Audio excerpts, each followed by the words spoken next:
It's Mark Husson's Astrology Hour. Time for you to expect something wonderful.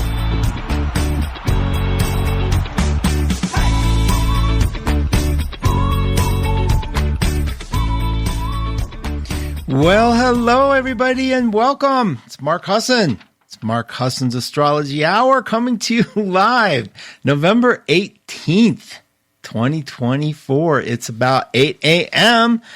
on the Pacific coastline, 11 a.m. on the East Coast, 9 a.m. where I am, and it's wonderful wherever you are. I hope you're doing well. Thank you for coming to the show. If you're new or if you're a first-time listener and you want to join in some of the fun, you just go over to facebook.com. Oh, no, I'm sorry. You join us on our Facebook page. You go to run2radio.com. Okay, I'll get there. I have to type and talk at the same time, and it just doesn't work. And when you get to run2radio.com, on the left-hand side is the word chat in a column. Click it, and it'll bring you over to the Facebook page, where you'll see that my colleague Jay has put up the banner. And also, there's a couple of comments in there. You just sort of scroll down to the bottom. You'll see the word comments. And if you click that, and right above the next thing that opens up, click all comments, and you will see Tara. Tara is in the house. Good morning from the Sag Moon to all of you. Good morning, Tara. Lynn Goldberg, happy Mondays. To Mark and the 1-2 community, sunshine blessings. Happy birthday, Lynn. I hope it was a great day for you. I meant to come over to Facebook and leave you a note and didn't, but my thoughts were there with you, so I hope it was beautiful. Hi, Renee. Welcome to the room. Okay, you guys keep coming in. I'm going to check in the room. I have a lot to cover with you today. Now, we're ending the Gemini moon today, going into Cancer. So it's about, wait a minute. Did it already happen? It already happened. Cancer moon all morning. That's right. Yay. All right. So not my fault that God's favorite sign is in the moon today on my show. What can I say? So here's the thing. I wondered how you guys were doing. I'm getting a lot of feedback in the world. A lot of you are still so angry and hurt, and I am so sorry that you're feeling dejected like that. And I just hope that you will come around and keep remembering that there's probably a new way to look at everything. And there's probably, I can guarantee this, especially if you look at this week ahead, there's new stuff coming. And listen, it's like, if you can just start with what you have in front of you, if you can just start like what's directly in front of you, your life, the people that you love. And you're going to hear me harping on this a little bit because it gets louder in my own personal world. I see people feeling dejected and hurt and worried and just like rah, rah, rah. And I get all that. But I also get there's also reasoning and understanding, and there's a way to hold your life and the way that you look at the world that will allow things to make sense, because there is change in the air. And is it okay, only the change come when you approve of it? Or can the change come and you okay, how do I deal with this? Because we are such control freaks in so many ways. Change is great. I love change until it happens and it's not the change I wanted. So join with me that you don't have to wire this as you've been victimized or you've been hurt or the world hates you. You don't have to do any of that. You can if you want. It's not my place to say, and people can say, there's always some reason to cut somebody off. There's always a reason to cut I have cut so many people off in my life. I have cut so many people off in my life. I don't have regrets about it because I know that at the time what I was doing was what I thought was right to do. But when I talk to people that I've known forever, when I talk to the people that are around me in this instant, I hear it. I see it. There's a commitment. There's a commitment for some of them to not be okay. There's a commitment to wire the world that you are still the victim of a terrible, terrible world. And I'm sorry, if you have that going on for you, I'm asking you to consider doing it a little differently or having another version just for your own well-being. Okay, just for your own sense of well-being. We get it so addicted to having a perspective. We get, and I mean that. We are addicted to a particular perspective. And then we're sort of like, wait a minute, like what? What, where am I? And then we don't know what to do. And that is all related to your sign. Every one of you is related to your sign. Every one of these is, and I'm going to go over it with you because this is so much fun to watch the world evolve and to know, like I have faced total fears in my life. You have too, right? And the way we enter each domain of fear is basically a summation of how we've dealt with it in the past, and we keep hopefully improving. Okay, and Pluto changing signs tomorrow, forever, never going back to Capricorn, that is. It will be in Aquarius until 2040 something. It means something.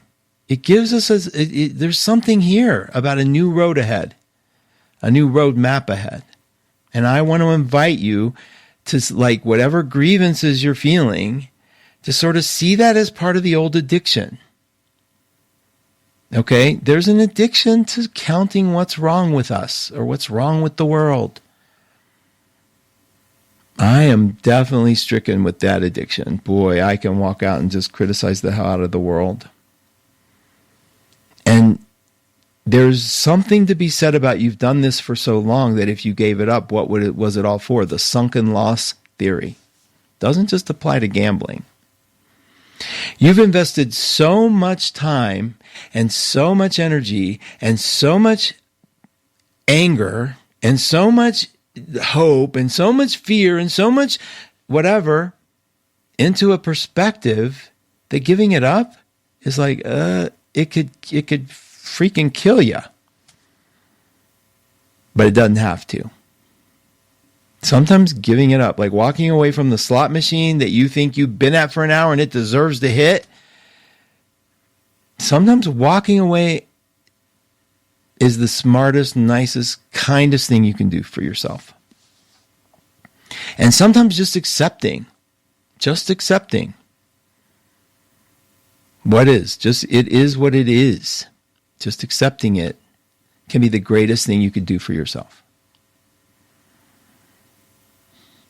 Coming back home, not dumping on the people that you're with, not dumping on the people at home, not always being the depressed, oh my God, you're the person this is affecting the most in the world. Okay? We're doing it together. But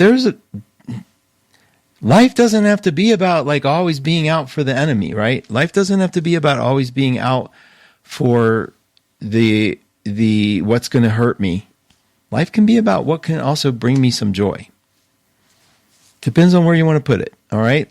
You and I together, we're going to look at what brings us joy. We're going to look at how to get through some of this stuff too. I don't like to be the little froofy guy who's got to be like, oh, it's all going to be okay. I think it is going to be okay. Sometimes it's just more hell to go through than you want, or sometimes it's, the heaven isn't long enough. Our happy times are too brief. You want to spend it moaning? If there's nothing really to moan about, you want to spend it doing that? That's fine. But come on. It's like we're moving. All right. So today is that Cancer moon. So we have a little bit of heart-centeredness happening. We can feel our emotional energies. It changed while we were sleeping, hopefully before, while you were in bed. It was at like 1 a.m. But this week is a big event. This week we're leaving Scorpio. We're leaving the sign that has taken us to our worst fears. And Scorpios, you know what? They're a fear-based sign. Why do I say that? They're fear-based because they look for it. They're looking for what's off. Virgo does it too. So you Virgos, you Scorpios, and wherever Virgo and Scorpio is in your chart, you're looking for the flaw. You're looking for the problem. You're looking for what could bite you. Makes good sense. It's a good way to camp. It's a good way to hunt. But we're leaving that time period. And this Thursday the sun goes into Sagittarius, and I want to talk to you about that's going to activate in your chart, because I can tell you that these things do get activated, right? Things get activated, literally. Like, we're going into Sag, and wherever Sag is in your chart, that's going to light up a little bit, a lot. And you're going to feel it, because what's happening is it's going to join other planets that are in fiery signs, and Pluto will be in an air sign, so that gets ignited. Mars will be in a fire sign. The moon will be in a fire sign on the day it changes. Mercury's in a fire sign. And so guess what fire has within it? Inspiration, spirit. It has a certain kind of spirituality to it. And if you have any doubt that we need that right now, then you ain't been paying attention. All right, so I want to talk to you a little bit about the wound of Sag, because that's the most important thing here that we're dealing with. Sagittarius, if you understand this area of your chart, whatever house it's in, if you have the moon there, it's even more intense for you. If you have a Sag rising, it counts. If you have the Sag sun, it counts. If you have Jupiter next to any personal planet, it counts. And Jupiter next to your Venus, Jupiter next to your Mars, Jupiter next to your sun, your moon, your rising sign, that all matters. It's all part of the mythology. And this mythology is about wanting something so bad that you turn away from it because you're so afraid that it'll get tarnished and tainted and not be exactly what you wanted. It's the archer, head up, arched back, looking ahead, coming from the underworld of Scorpio, right? Signs build on each other.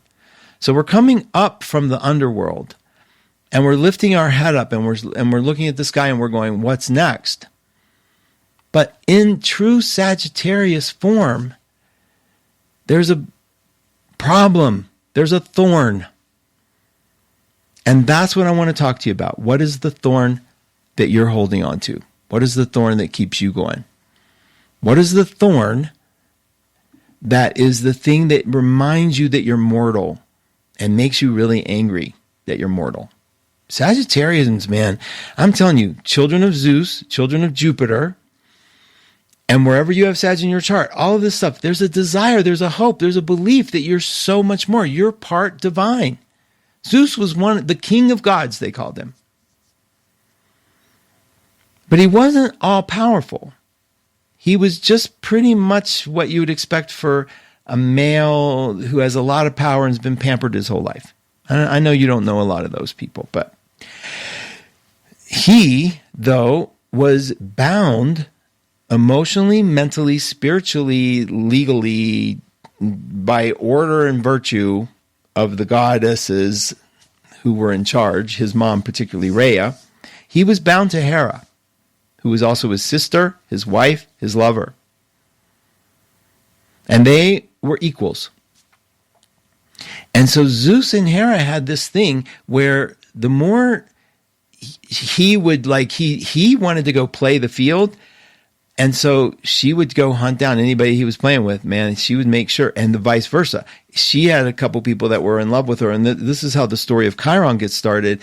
One of these mortals was so in love with Hera, and she just wanted to throw it in Zeus's face, because that's what they do. Without each other, they'd be so bored, they'd be nothing. But she wanted to throw it in Zeus's face, like, Ixios loves me. And so Zeus, turns himself into a cloud and goes and says, let me see if it's true. And he pretends he took a cloud in the form of Hera and sent that to Ixios just to watch and see. And Ixios did. Of course, they had sex, and because of the weird rules of Greek mythology, a centaur is born, half horse, half person. So the immortal part is the top part, and the mortal part is the horse. And so whatever that symbolism is, but that started the whole race of centaurs. They explain why. I don't want to bore you. I might have already bored you. So this centaur, half horse, half god, is a healer, and he's amazing soul. Like Well, let me say this to be really specific. This horse that they created went and had a bunch of little horses, and one of the little horses, half centaurs, was the healer named Chiron. And Chiron was like a remarkable soul, one of those rare children that you get that are like you see their specialness. Could heal people, talk gentle to people, became a leader among the centaurs. And Chiron, lovely Chiron, accidentally falls on one of these poison arrows that Hercules was using to kill his breed because there were some bad elements. And he's in pain for the rest of his life, like for eternity. He can't die. And it's the poison of a hydra, which is also a deity. And so this poison was excruciating, and it stayed in Chiron. I mean, he was just miserable. He couldn't die. He hated living. It changed everything. So let's stop right there. If you have Sag in your chart, wherever Sag is, this is some part of your psyche experience where you have a deep, profound love and belief in something bigger and huger in your purpose, but you're bound by rules that exist here in the mortal world. That's kind of what that means. Now, that bind could be a person, it could be a job, it could be an event, it could be a physical ailment, it could be anything, but that thing that keeps you from reaching and growing and believing is the dualistic nature of Sag. Now, remember the dualism sign. That means that the signs that create a change for the season. Gemini creates the change from spring to summer. Virgo creates the change from summer to fall. Sagittarius creates the change from fall to winter. And Pisces, the winter to spring. So those signs have two completely different components. And even though we all do, those two signs have it the most predominant, and it's the easiest to track. Okay? So there's two sides to like the Virgo purity and the Virgo mess, and the Gemini happy child, depressed child, Pisces ability to heal and the ability to suffer. And Sag's the ability to be a god and to be immortal. A mortal, not immortal.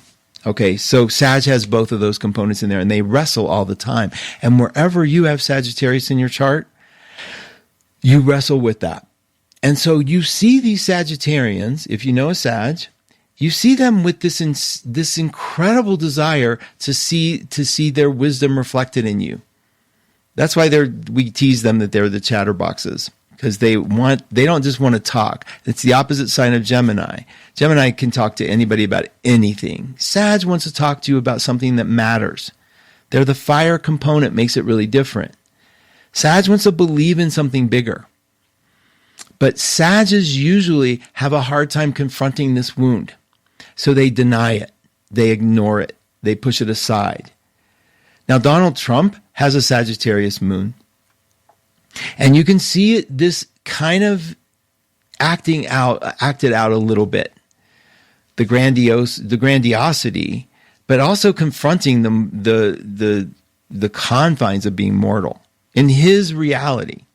Like I'm sure in his reality, just as he ascends, he's just like pulled down and all, has to face all the stuff he's done as a mortal. That's an example of wherever Sag is in your chart. Just as soon as you think you're getting somewhere, there's this thing that reminds you, wait a minute, you got to take out the garbage. There's trash to do. There's real life here. And I think it's a torment for Sagittarians. I think you can see it in them. I think that every Sag deep down inside, and every fire sign has this, but every Sag deep down inside has a profound belief that they were meant to do something special, that they were bigger than life. They are lucky because they're Jupiter ruled, and they're usually big. They're usually large, not only just in stature, but like it rules the legs, the archer. Look at the thighs of a Sag. They have oftentimes cute little things like a horsey laugh, like a neigh.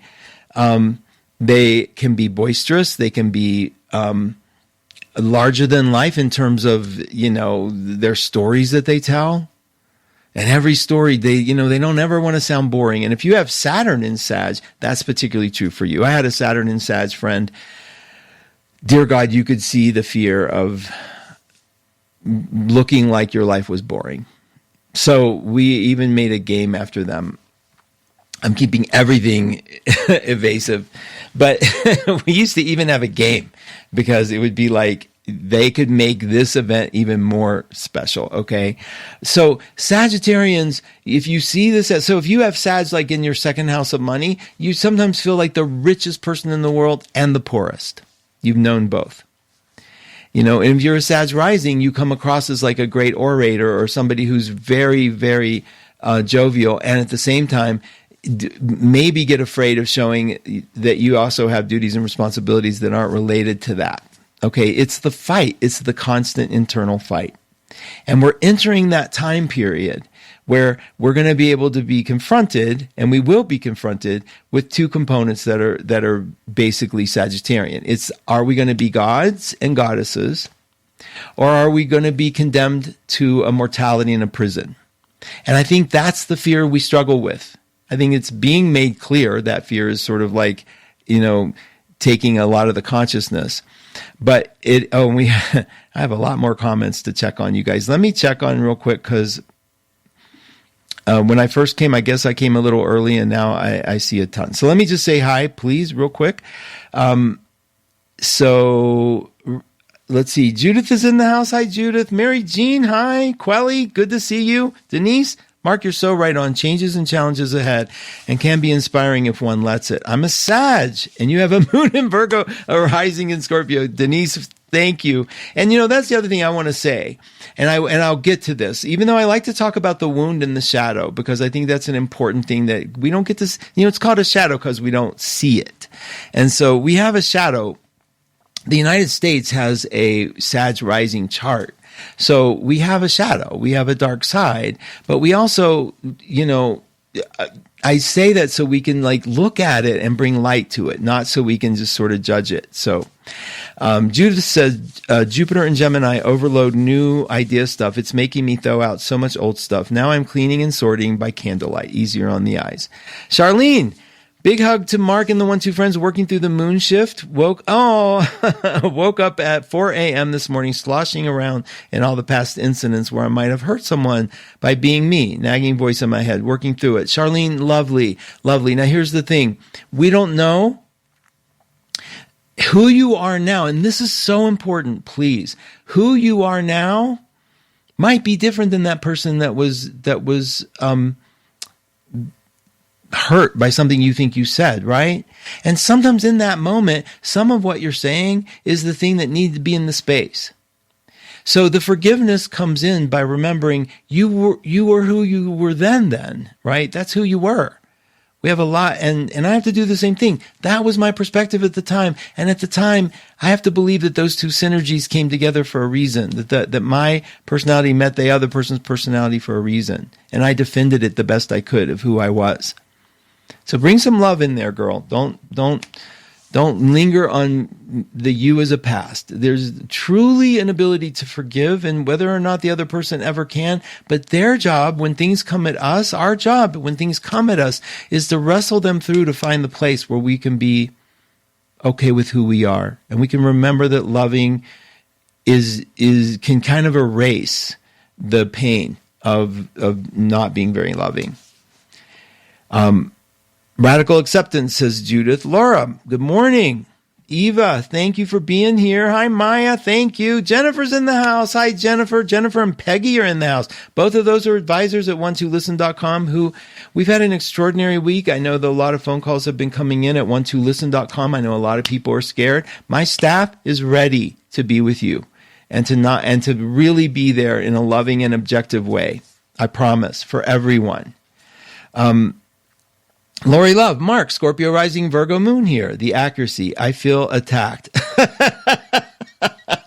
Lori, you're adorable. She has a show right after Cats. Thank you for being here. Penny, thank you for coming. Hi, Pamela. Pamela, how are you? Good to see you.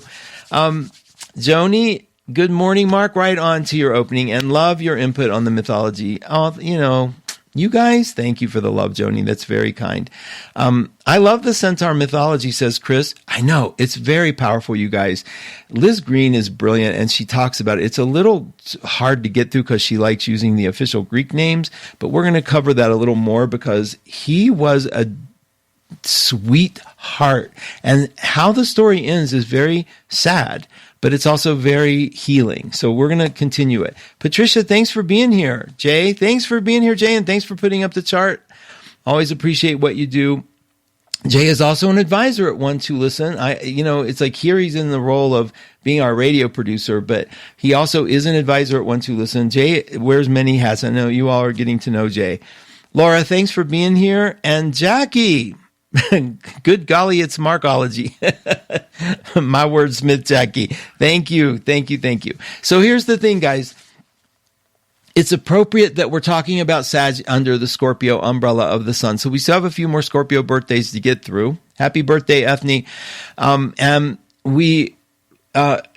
But it's good from here to see what happened in that myth because it gives us the strength of Scorpio to take a look at hardcore. So poor little Chiron, best friends with Hercules, lovely, lovely being, falls on this arrow, gets wounded, is in miserable pain. Now, Hercules, in the meantime, this is so interesting because the ruler of Aquarius, the mythological ruler, is Prometheus. Because Prometheus stole fire and brought it down to earth. Because Zeus is an asshole, let's just face it. Zeus, pricky guy. But he has his good points too.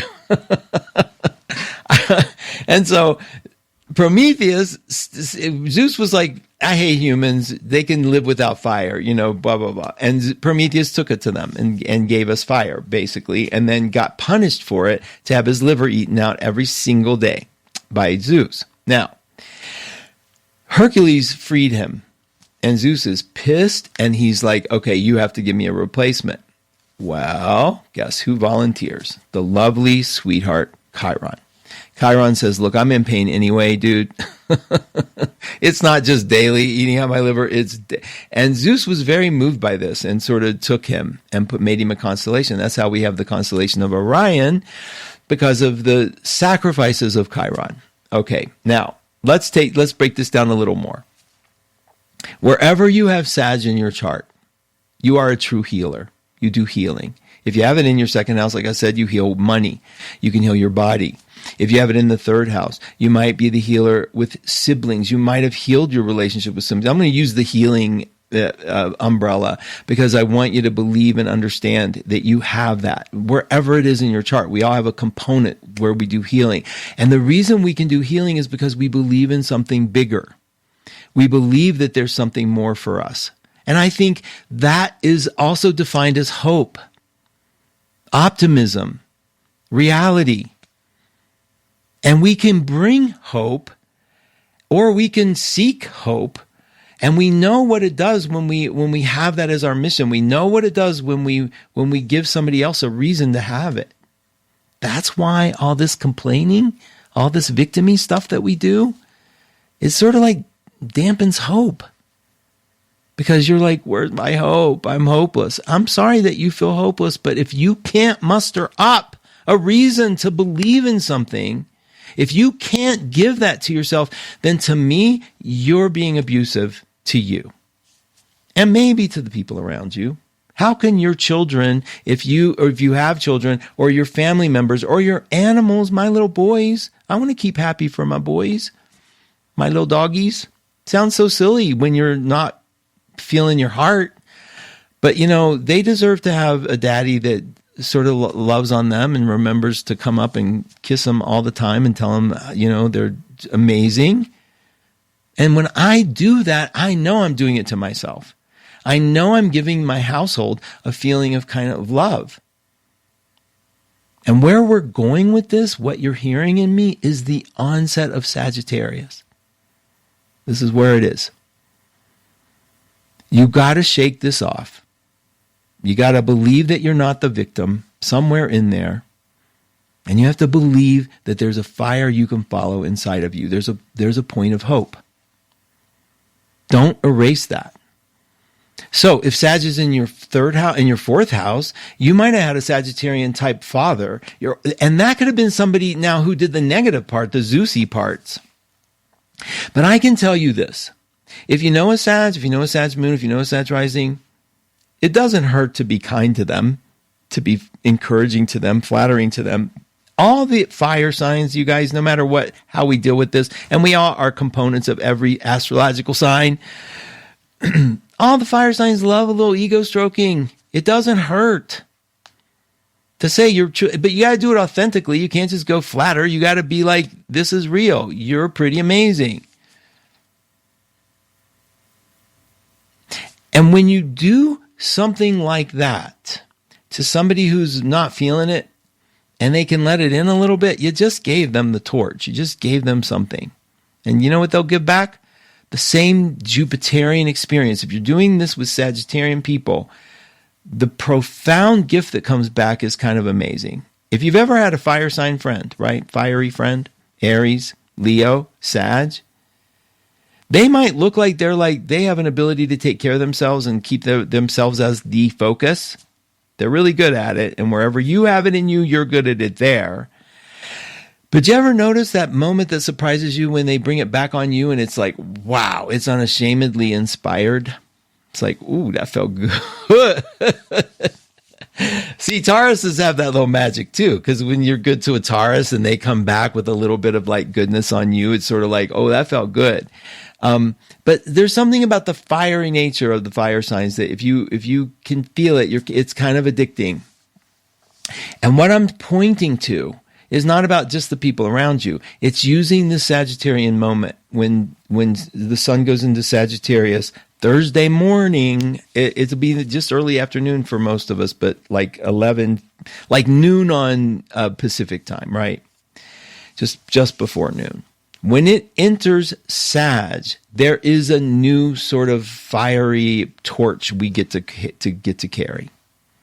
And I'm just saying, I think it'll feel good. I think it'll feel like we can finally lift our heads up a little higher.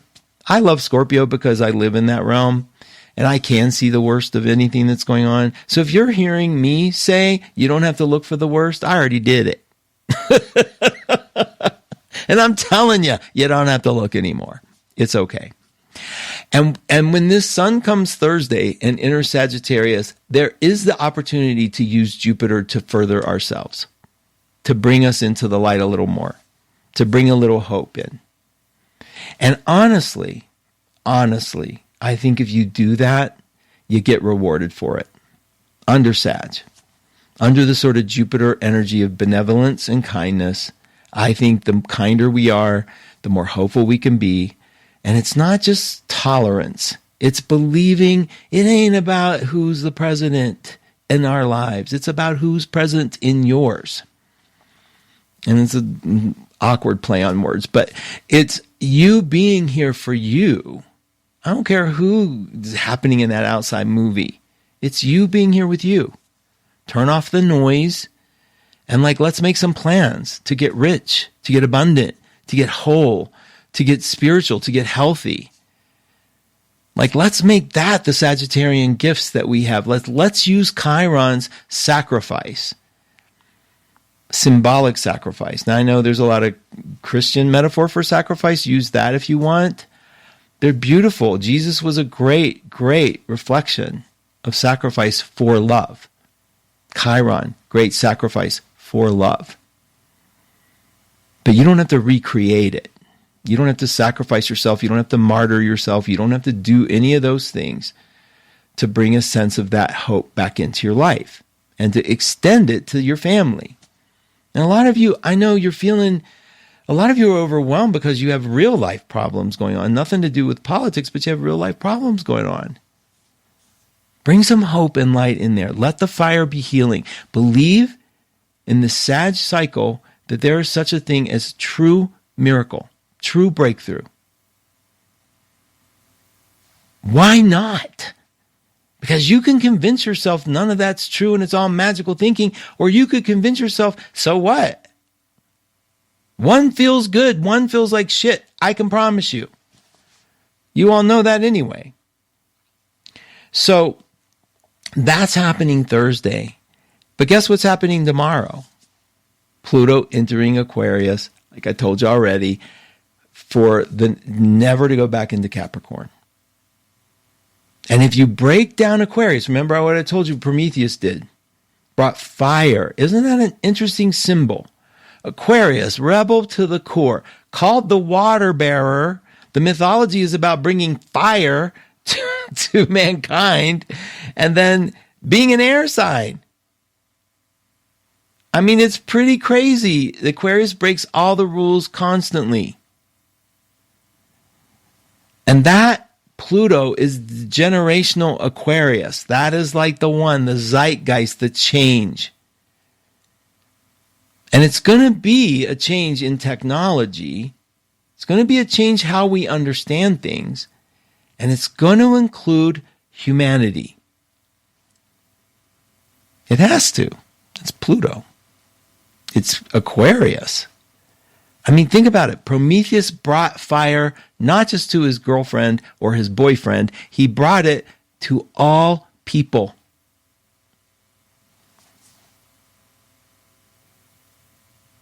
And we're the better off for it. And Pluto is moving there. And every time Pluto changes signs, we get a gift. Every time it leaves a sign, we get a gift. And if you look, and what you call a gift, it's subjective, but you can certainly look at, if you thought everything that was coming your way was a gift that you get to open and figure out what you're going to do with, that's what I call the successful maneuvering of life. Being able to take whatever comes down, figure out what you're doing with it, and do something with it. You can even put it on a shelf and we'll deal with it later. But it's your ability to do that. And what's that as opposed to you going, I can't do this anymore. I'm overwhelmed. I can't budge. Forget you all. I'm hiding. I'm covering my head and I'm going away. That's a way to cope. No question. The only thing I would suggest is if you would do that, if you had a child, would you do that? Would you want your child to believe that you have no hope left and that you have to cover your head and go away? And if that's where you're at, I think we should call child protective custody. For you, stop doing that to yourself. Just stop it. It's going to be, I mean, I don't need to say it's going to be okay. It doesn't even matter. You have to find where it's okay for you. You have to do that for yourself. Now we're coming into this cycle. This is the Cancer moon. So over the next couple of days, it's going to be about security and we're going to feel a little insecure. You might feel emotional. But one of the gifts of Cancer that you could do to make yourself feel better is to make somebody else feel better. Extend some hope to somebody else. You could do the woe is me thing and walk around like you're the big victim of it all. And, you know, nobody has it worse than you and your gender or your race or whatever. Or you could extend a little bit of hope, a little bit of soothing salve to the people in your life that need a little strength. You could start reflecting that a little bit. I am doing that in my life. I actually think in some ways I'm getting punished for it. And I mean, that's the little victim in me. But for the most part, because you can feel people, their resistance. And like a lot of people don't like it if you're happy or if you're, I mean, they find a reason, like whatever, you know exactly what I'm talking about. But what's important is that you keep living the life you want to live, right, for you. And if that means you lose people along the way, you lose them. If that means you gain people along the way, you gain them. But the most important thing is you keep this part of you strong, this center core. All right. So I want to go over like at least some of the details with you, and then I'm going to look and see what the room is doing. Now, remember, Kathleen Hall is up next. We also are doing sales this week, Wednesday, Friday sales at One to Listen. The sales are profound. We're just making them really work for everybody. So if you're on a budget, pick a sale day and call. If you're not on a budget, pick a call if you need to talk to somebody just to get your head clear. Okay? All right. Let me hit this. I just got to go to make sure I'm not missing any comments. I have to clean this and go all comments. There we go. And I'm just scrolling down real quick. I think we're okay. I don't think there's a lot going on, but let's see. Lori Love, your pups are lucky to have you. That's so sweet. Hey, Kat's in the house. Thanks, Kat. Thanks for being here. She's up next. I'm really relieved this Scorpio season, says Judith. Honestly, it's been intense. Long live the archer. Judith, your mind is lovely. Okay. Oops, I missed the beginning of the story. This Sag always late. Pluto opposition going on. Love that, Mark. True miracle. Good morning, Mark J and all. Hi, Judy. Welcome. Yeah, Capricorn is celebrating. Capricorns are celebrating Pluto going into Aquarius, which is so cute. Child protective custody. Thanks, Julie. I'm so glad you love that. Okay, so here's the thing. When you're an Aquarian, so the next, let me see, is it 14 years? It might be 15 or so. It might be 20. Wait, I have it. How long is Pluto going to be in Aquarius? Let's look real quick, because I know. Here it is.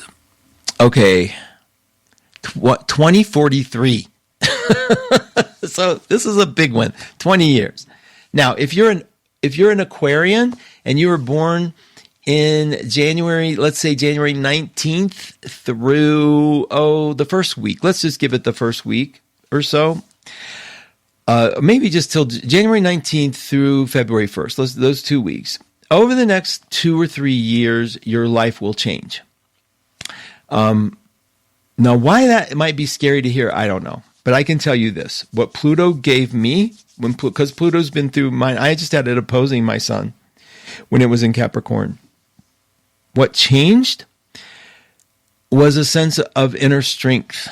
What changed when it first hit my rising sign was a sense of, what the hell are you tearing yourself up for? I think I told you guys this. Pluto in Scorpio, I'm a Scorpio rising.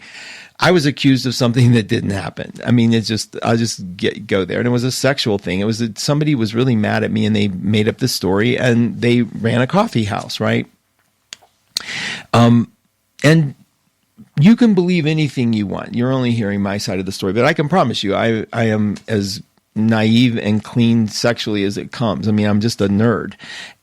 But this accusation was involving like a person that worked at the coffee shop. And it was like saying that, you know, it wasn't pretty. It wasn't ugly, but it was like, God, okay, Jesus. It was a lie. And it was, and I was devastated. I was devastated because I don't know how to deal with that. I don't know how you deny something. I don't know what the proper way to deny something is. This is Pluto now. This is a Pluto transit, exact.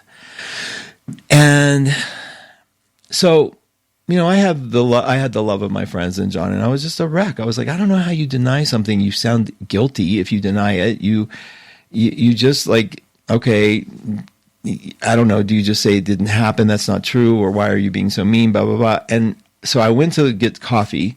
I was just going to stand up for myself, and the people behind the coffee counter turned their backs like they weren't going to wait on me, right? And I mean, I am devastated. Like, this is me. I am a shy person. I was like, oh my God, it was so mean. So I was like, okay, I won't go back to the coffee shop. It doesn't matter. But it was bugging me. And I remember saying a prayer. I was just like asking for help. I was really thick into the course at the time, and I was just like, please help, because I don't know what to do. And this little voice in my head said, you're being accused of having way more sex than you're having. Nothing illegal, nothing wrong, right? But you're being accused of something that's like most people would wear as a badge of honor. And it healed me. It just changed my whole attitude. It's like, so fucking what? Okay, this is great. I mean, it changed my life. This little thought, in this moment of deep, dark, depressing pain, it changed my life. And you know what? I went to the coffee shop the next day. And I got the Help Yourself coffee cup, said hi to people that were there, laughed, and not the staff. Of course, they're still hating on me. But I didn't care, because it was like, I can't change what people do. I'm not going to do it. And it was so healing to me that it stuck with me for the rest of my life. And that happened, gosh, I guess 25, 26, 27 years ago. It was a long time ago. Pluto in Scorpio, right? When Pluto was in Scorpio. So if you're an Aquarian and you're looking at Pluto coming your way, it like mine was quick and dirty, and it was an intense transit. People were like, oh, you're going to hate the transit. It was like, It was a big lesson to learn. So important to me to learn this lesson. You have no idea. You have no idea. I'm so grateful for that lesson because since then I've had the company, right? The 1-2 company. And I remember one of the little shits that worked for me that just became so bad. I mean, just whatever. I'm not even going to get in. I mean, was spreading things about me that were just not true. Just not true. And one of them was, Mark's the biggest pothead I ever met. I hate pot. Really, I do. And I was like, wow, how do you change that? How do you defend it? If I hadn't had the experience of this, sexual tryst accusation, I would not know. And guess what? I didn't care. People are going to talk about you. People are going to say whatever. And who matters? The people that you're with that love you, that get you. So we do that all the time with people who are celebrities. I am so not in that category. I'm not even comparing myself. But look, notice how we talk about people that are big and well known. We have no idea. But anything can be dropped and you can go, oh, I believe that. And that's what happens. We believe what we want to believe that fits so it doesn't put us into cognitive dissonance, right? We believe that. And so if you're believing it's the end of the world, you might want to look and say, why am I believing that? What is my need to have that be so confirmed? And that might be a key to the shadow that is running the show here that says you do feel that you are a second-class citizen and don't deserve to be here. And maybe that's where some love can start.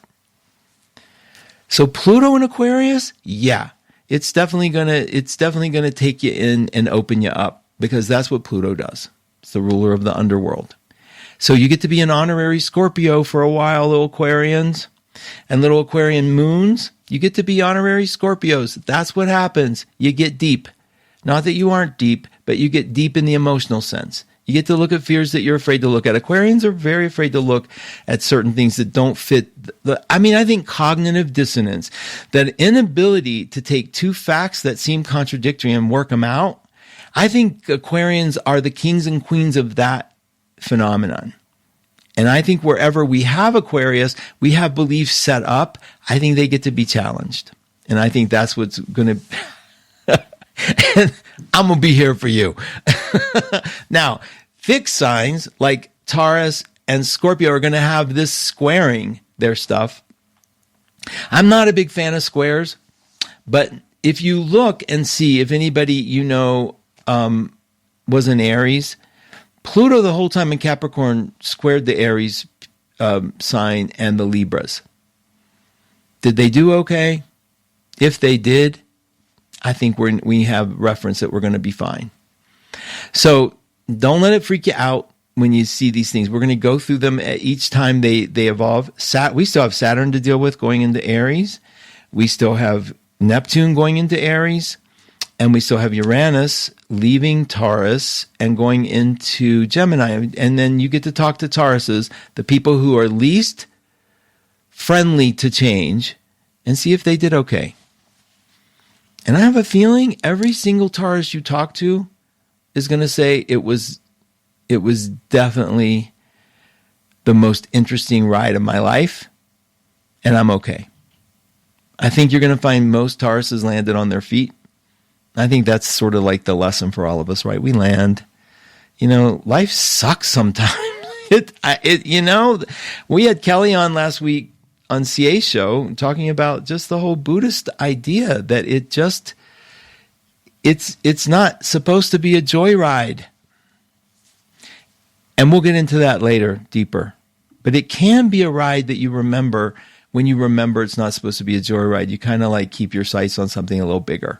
Okay. And I'm not just trying to slip in some sort of spiritual, it's God. It's not. It's something rich that we all get to have and come to terms with. And each person finds it on their own. I'm getting ready to wrap up here, you guys. I'm going to say, let me see. Yeah, I'm scrolling back again. I think quite a few of us know the wrongfully accused wound Thank you for sharing on how to flip it in your head. Awesome problem. It was not, Judith, I had nothing to do with it. It was like this part of me, this little voice, just like, it was so beautiful. I mean, that moment, you guys, was so beautiful. And how can you talk about being wrongfully accused, right? And not only wrongfully, it was maliciously accused. It was malicious. It was not anything to do with anything true, I promise. It doesn't matter. I mean, I'm just wanting you to get my reality of it. And you don't know how to get out of it. And you don't know what to do. You're sort of struggling with it because the world's looking at you now in a weird way. And then all of a sudden, this little light bulb goes off and changes everything. To the point where I can sit there and laugh with you about it. It's sort of like, oh my God, that is so funny. I did get an apology later, a very sincere apology, running into the person who started it in a park, literally. And I was so at peace inside myself. And he said, I know what I did was horrible. And I'm so like, da-da-da. And I said, I can hardly remember it. I was like so removed from it. I didn't care. It was like I didn't want to say you gave me the greatest gift you could give me because I didn't want to give that much credit out. I wasn't that forgiving. I still am a Scorpio. I'll tell you some of my vengeance Scorpio stories soon too. When it's appropriate, I should have done that under the Scorpio sun. I guess I'll wait a year. Tara says, Pluto has been in a major area of my chart for most of my life. I have a whole ton of Scorpio in my chart. The Sag moon, Capricorn sun, Aquarius rising. So that letting go of the Pluto energy for me will need to wait for the next transit, I think. Yeah, let's see. You have a whole lot of Scorpio. You have an Aquarius rising. Yeah, I mean, Tara, Scorpio energy, that Pluto energy, it's part of you then. You know what I mean? It's you. It's who we are. It's like the person who's not afraid to look deep. It's the person who doesn't want to have like, how's the weather conversations. It's the person who says, yeah, I stay here and I'm pretty serious. It's fine. Yes, it is a part of you. And you want to embrace that and love every single morsel of it. Like I have Scorpio rising, Saturn in Scorpio, Scorpio moon. I remember an astrologer said, you should try to smile. Condescending. Ooh. And I said, what do you mean? She said, you just gotta, you scrunch a lot. I mean, I should have facial lines a lot more that show scrunch. And they're right. I have to walk into places and tell myself, smile, fake it. Just get that smile on your face because I look so pensive. Because it's all going on inside. And I have moon on my ascendant. So people see like, oh, and you know, it's living in a world, right, that sees you. It's kind of crazy. You guys, I can't thank you enough for all that you do, for all that you are, for your bravery, for your willingness to come to the show and just play, because this didn't have to be an easy show, or doesn't have to be something you do in your routine, and you do it. And I love that you do it, because sometimes my Sag part just needs to blab. But you mean the world to me, and I just want to make sure you know that. Each and every one of you. Just the fact that you actually hear and come and play.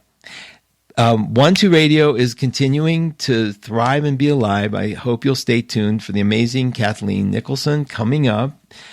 She will do readings in the room. She kind of like it's part of her DNA. You know, you can't talk to Kat and not expect some insight from her. It's really great to have her as a friend. Also, Lori Love follows that, followed by Jamie Dawn, and then Serena Leon. Amazing people. And then we're having sales all week at 1-2 Listen. Please support the 1-2 Listen group. Call and try it. I think you're going to be crazy impressed. And also the chat room. We have a chat. You can just do chat. You don't have to use your voice. You don't have to say who you are. It's 1,000,000% anonymous. I'm not kidding. I not only insisted on it when I met the company who created the technology, they demanded it. They won't even give us an email address. I mean, they're crazy, freaky, protective. And I love that. And I love that for you. You guys, thank you again.